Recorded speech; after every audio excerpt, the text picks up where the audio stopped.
என்னை மன்னிச்சிருங்கப்பா. போதும், என்னால் முடியல.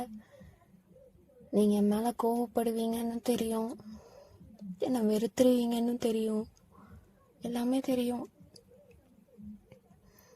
காலம் பூரா உங்கள் கூடவே அவங்க அம்மா கூடவே உங்கள் கூட இருந்து உங்களையும் கஷ்டப்படுத்திட்டு வேதனைப்படுத்திட்டு என்னாலே நிம்மதியாக இருக்க முடியாமல் ஊருக்காக என்னால் ஒருத்தன் கூட என்னால் இருக்க முடியாதுப்பா. இது என்னைக்கு என் தலையெழுத்துன்னு நான் நினச்சிக்கிறேன். போதும், நான் முடிச்சுக்கிறேன் என் லைஃப்பை.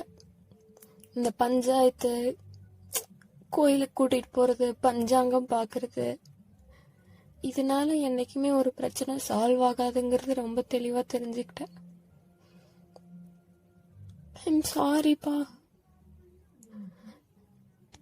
எனக்கு உண்மையாலுமே வாழ பிடிக்கல. எனக்கு எந்தவித ஹோப்புமே இல்லை.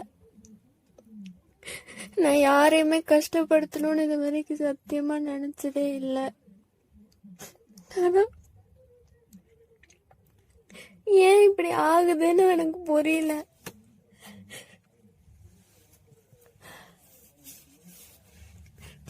நான் போறேன்ப்பா. இதுக்கு மேலேயே இருந்து எந்த விதத்துலயும் உங்களை கஷ்டப்படுத்த விரும்பல. நான் உங்களுக்கு பிறந்ததே முதல் தப்பு.